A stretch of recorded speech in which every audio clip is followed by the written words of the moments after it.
Tonight, we have new information about an incident between members of the Moody girls basketball team and a player for Laredo-Nixon. A fight between the girls happened on November 17th at the McAllen Border Bash tournament. 3 News learned what punishments the girls were given today by the UIL. Our Brandon Schaap joins us in studio with more on what legal trouble the girls now face. Brandon?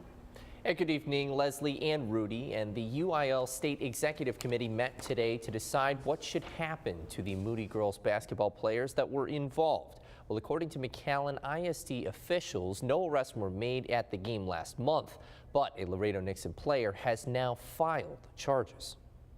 I don't think the coaches understand the gravity of this situation. This, to me, constitutes some extensive penalties for at least these two students. That was UIL Executive Director Charles Breithaupt speaking during a meeting Wednesday to determine punishment for the Moody girls basketball players involved in last month's fight. You can see the incident in this video, which shows a Moody player running across the court toward a Laredo-Nixon player. It led to a fight off the court between them.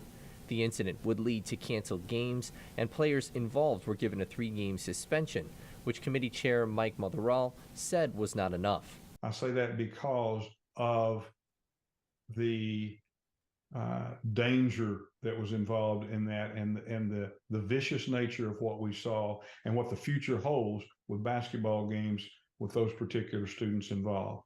2 players were suspended from the team and will not be allowed to participate in extracurricular activities for the rest of the school year. Additionally, a 2-year probationary period for the Moody girls basketball team and public reprimands were agreed to by the committee. The team's coaching staff will also be required to receive training on how to address situations like this. Moody girls basketball head coach Mayra Narios defended their initial decision to discipline the players before the UIL's punishment was handed down on Wednesday. That they would have to go to the alternative school. Mm-hmm. So we knew that it wasn't only going to be 3 games. The fight happened in the aftermath of a physical play on the court as opposing players fought for a rebound. The Moody player who was involved and a second one who left the bench to join the fight are being punished. A 3rd player was suspended from the Moody girls basketball team for also leaving the bench.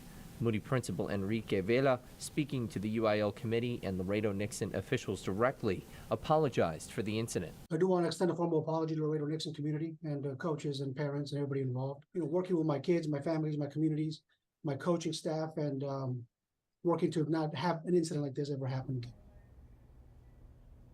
And officials also tell me that 2 Moody players that were involved in this incident were detained by McAllen ISD police last week, while they were then handed over to Nueces County Juvenile Detention for processing and released to their parents the same day.